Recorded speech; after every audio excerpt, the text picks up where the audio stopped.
अब बनाने की विधि क्या है? सामग्री पहले हम इकट्ठा कर दिए, सामग्री जब आ गया तो बनाने का ये विधि है। फिर हम लोग जानेंगे खिलाने का क्या तरीका है। बनाने का विधि ये है कि जितना भी मोटा अनाज इकट्ठा किए 32 किलो, उसको ग्राइंडर में ग्राइंड कर लेंगे, छोटा छोटा टुकड़ा कर लेंगे।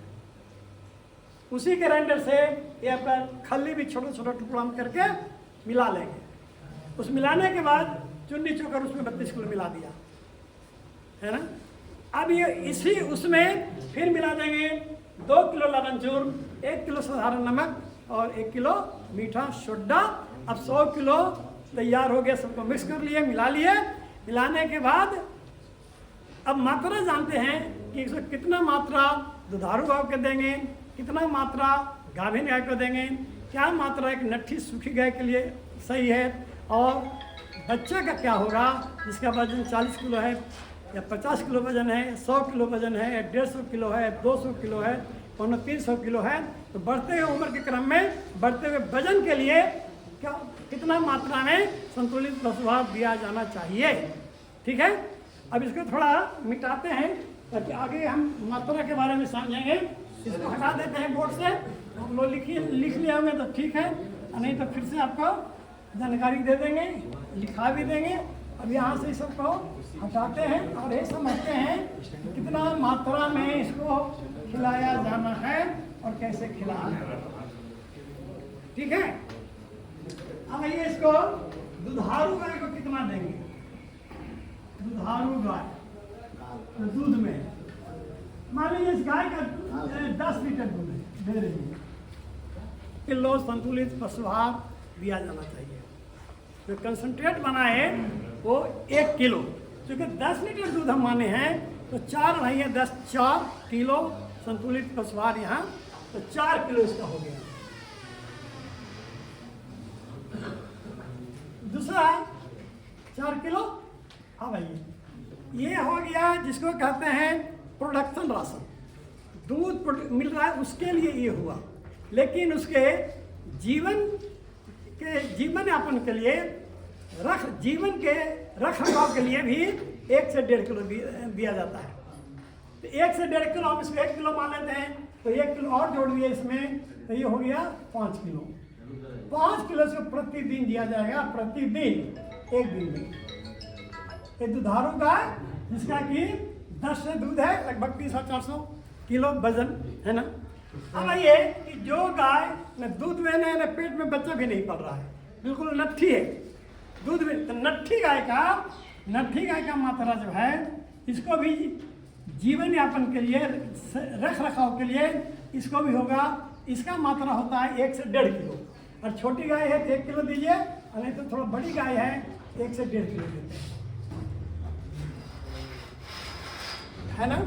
अगर गाय गाभिन है, पेट में बच्चा भी पल रहा है, तो गाभिन गाय जब पेट में बच्चा पल रहा है, गाभिन गाय यहाँ लिखता हूँ, तो गाभिन गाय का शरीर में गाभिन गाय के लिए भी और पेट पे पलते हुए बच्चा के लिए भी, और उसमें 2 जीव है ना। तो यहाँ जो नट्ठी गाय को जो सूखी गाय है उसको 1 से 1.5 किलो देते हैं, इसी का दुगना देंगे गाभिन गाय को, क्योंकि उसके गाय का भी रख रखाव के लिए चाहिए जीवन का, और पेट में पलते हुए बच्चे की भी खुराक चाहिए। तो ये हो जाएगा आपका 2 से 3 किलो। ये हो गया 3 तरह का गाय को हमने निर्धारण कर लिया। अब ये गाय के बच्चा के लिए, तो गाय का जो बच्चा था उसके लिए क्या देंगे? गाय का जो बच्चा है वो मान लीजिए 50 किलो का, 50 किलो। फिर मान लीजिए उम्र बढ़ते बढ़ते हो गया 100 किलो, फिर उम्र भी बढ़ा, वजन भी बढ़ा 150 किलो, फिर और वजन बढ़ गया 200 किलो, और वजन बढ़ गया 300 किलो। तो इस 50 किलो का जो बच्चा होगा, जो कि करीब 5 महीने के आसपास में हो जाता है गाय का, है ना। तो यहाँ पर देंगे 750 ग्राम प्रतिदिन 1 दिन में। इसका दुगना करेंगे तो 100 किलो उसी का हो गया वजन, तो कर देंगे 1.5 किलो। एकदम आसान है। अगर 150 किलो का हो गया गाय का बच्चा का वजन, तो इसको कर देंगे 2.25 किलो। यहाँ 200 किलो 2.25 किलो, और लगभग 300 किलो का हो गया तो पौने 3 केजी।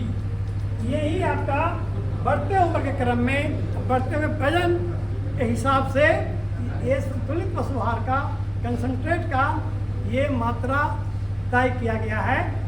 और इसी के हिसाब से देंगे तब बच्चा का ग्रोथ भी बढ़िया होगा, स्वस्थ भी रहेगा और उसका विकास भी होगा। अब ये जहाँ विकास की बात है, ये तो हो गया संतुलित पशु आहार, है ना। इसमें एक खास महत्व है पानी का। यहाँ तो हम देख रहे थे तो पानी का एक अलग से महत्व है। दुधारू पशु के लिए 1 लीटर दूध पैदा करने के लिए 4 लीटर पानी की आवश्यकता होती है, पीना चाहिए गाय को। तो 10 लीटर दूध अभी यहाँ पर रखे हैं, तो 10 लीटर का मतलब है कि उसको 40 लीटर पानी पीना चाहिए 24 घंटे में। और उसको शरीर के रख रखाव के लिए, चमड़ी है, मांस है, मांसपेशियाँ है, इसके रख रखाव के लिए 12 से 15 लीटर पानी। और मतलब उस गाय को तो 10 दूध दे रही है, 50 से 55 लीटर पानी हर दिन पीना चाहिए। अगर भरपूर मात्रा में पानी नहीं मिलेगा तो दूध भी भरपूर मात्रा में आपको नहीं मिलेगा। दूध के बारे में सब लोग जानते होंगे, नहीं तो फिर से एक बार और कह देता हूँ। 85 से 87%, 85 से 87 भाग दूध में पानी ही है। और 9% इसको कहते हैं एसएनएफ, मतलब वो सॉलिड नॉट फैट, मतलब ठोस तत्व है लेकिन फैट के अलावा जो ठोस तत्व है इसको एसएनएफ कहते हैं। वो है 9%, 9 भाग। 6% है फैट, चिकनाई, जिससे हम लोग मक्खन घी बनाते हैं। ऐसे करके हो गया 100%। तो 85 से 87% पानी है, उसी के लिए पानी पिलाने की आवश्यकता है गाय को। और हमारे यहाँ जो व्यवस्था है, हम लोग जो बिहार में जो खिलाते पिलाते हैं, सानी दे देते हैं। एक ही नाद में घास भूसा, है ना, खल्ली चुनी जो भी है वो डाल देंगे। तो आप मान लीजिए कि एक नाद बना दिए और उसमें 2 या 3 पशु को खिला रहे हैं। एक पशु है जो दूध में है 10 लीटर वाली, तो उसका तो एक पाली में हिस्सा होगा, इसका आधा 2.5 किलो एक सम होगा ना। दूसरी गाय नट्ठी है तो उसके तो आधे किलो होगा, क्योंकि 1 ही किलो एक दिन का है। तीसरी गाय गाभिन है तो मान लीजिए इसको होगा 1.5 किलो होगा, या कम से कम 1 किलो होगा। एक ही साथ खिलाएंगे तो ये कैसे पता जो दुधारू गाय था अपना हिस्सा 2.5 किलो उसके पेट में गया, जो नट्ठी गाय है वो आधे किलो वो खा पाई, और जो गाभिन गाय है उसको 1 किलो मिल गया। इसका हिसाब कैसे करेंगे? नहीं ना। उसी में जो गाय नट्ठी है वही ज़्यादा दमन होती है, वो इधर उधर करके और ज़्यादा खा लेगी, और दुधारी गाय का हिस्सा भी वही खा गई, गाभिन गाय का कुछ हिस्सा भी वही खा गई, कंसनट्रेट उसी के पेट में चला गया। तो नतीजा क्या हुआ कि दूध में प्रोडक्शन में कमी आ जाएगा। उसको मिलना था 2.5 किलो, मिला 1.5 किलो दुधारी गाय को। तो दूध देना था 10 लीटर, दूध दे दिया 7 लीटर, 6 लीटर। और गाभिन गाय को कम मिला तो उसका बच्चा कमजोर, गाभिन गाय भी कमजोर, तो जन्म लेगा बच्चा भी कमजोर, है ना। नट्ठी गाय जो ज़्यादा खा लिया अपना हिस्सा से, खा के पहलवान हो गया, तो किसान को मिला क्या? खाली गोबर। तो दूध में नहीं है, पेट में बच्चा नहीं पड़ रहा है, तो उससे क्या मिल रहा है? गोबर। इतना बड़ा घाटा रोज रोज लग रहा है। इस व्यवस्था में अगर खिलाते हैं तब ये व्यवस्था सही नहीं है खिलाने का। सही व्यवस्था क्या है कि उसको हरा चारा या भूसा जो भी खिलाते हैं सूखा में दीजिए, बिना पानी का, सूखा नाद में। चाहे 2 गाय खा रहे तो 3 गाय खा रहे, जो भी, तो पेट भर गया उससे। अब यही अब उसके बाद जो 2.5 किलो इसके हिस्सा था दुधारू गाय का, 2.5 किलो अलग से बाल्टी में डालिए। जो सवेरे फुलाए थे शाम में खिला दीजिए, या उसको पका भी सकते हैं, लेकिन फुलने से भी कोई दिक्कत नहीं है। सवेरे जो फुलाए थे शाम में जो खिलाना था, इसका जितना हिस्सा है दुधारू गाय का 2.5 किलो बाल्टी में रख के उसको पानी भरिए, थोड़ा गुड़ डालिए, बाल्टी की बाल्टी पी जाएगी, एक एक दाना उसके पेट में चला जाएगा। उसी तरह से उसी तरह से गाभिन गाय को बाल्टी में उसका जो हिस्सा है वो बाल्टी में रखिए, 1 किलो है ना, गाभिन है, और उसमें पानी डालिए, गुड़ डालिए, उसका हिस्सा उसके पेट में चला गया, मैंने खा गई। नट्ठी है उसको भी जीवन यापन के लिए चाहिए ही, शरीर के रख रखाव के लिए चाहिए, तो उसका हिस्सा ही है आधा किलो, तो उसके बाल्टी में आधा किलो रखेंगे और उसको उसी तरह से हल्का सा घूम दे के पानी दे के पिला देंगे। मतलब सभी गाय का अपना हिस्सा जो था कंसंट्रेट का, दुधारू गाय का, गाभिन गाय का, नट्ठी गाय का, वो सब अपना अपना, तब उचित मात्रा में दूध भी मिलेगा, सही से बच्चे भी स्वस्थ जन्म लेंगे और नट्ठी गाय का भी स्वस्थ रहेगा। ये व्यवस्था से अब खिलाना खिलाया जाता है। नहीं तो किसान मान लीजिए ये पूरा खर्चा तो हो गया पूरा, लेकिन सही मात्रा में नहीं गया तो दूध घट के दुगना घटा हो गया। यहाँ खिलाने में कंसंट्रेट में खर्चा हो गया और दूध के मात्रा घटा, वो भी नुकसान हो गया। अब थोड़ा सा हम अलग खाली कर दिए, अगर मान लीजिए एक ही नाद है, दो ही नाद है, तो एक ही साथ खिलाएंगे, लेकिन घास भूसा ही खिलाएंगे बिना पानी का। हम लोगों को सब लोग आज डॉक्टर भी सलाह देते हैं कि आप भोजन करने का आधा घंटा के बाद पानी पीजिए, 1 घंटा के बाद पानी पीजिए, है ना। पहले खा गई गाय को भी उसके बाद पानी पिला देंगे। तो पानी के मात्रा, अब पानी का मात्रा कैसे पिलाएंगे? पानी की मात्रा के लिए अलग से को नाद है, रोही नाद है तो उसी नाद में पिला सकते हैं। तो नाद में एक दिन खाली माप लेंगे कि इसमें कितना पानी का मात्रा इसमें नाद में आता है। मान लीजिए 60 लीटर का नाद है, 50 लीटर पानी उसमें आ रहा है, तो उसको गाय को जब खिलाने के बाद लाएंगे तो पता लग जाएगा ना कि दुधारू गाय, उसमें कितना पानी का अंदाज तो लग जाएगा। इससे उसको ये आपको अंदाज मिल जाएगा कि सही पानी अपने मात्रा में पी कि नहीं पी। आगे बढ़िए, दुधारू गाय को कैल्शियम की जरूरत पड़ती है ना। कैल्शियम से दूध की मात्रा बढ़ता है ना। तो नाद में सबसे सस्ता कैल्शियम कैसे मिलेगा?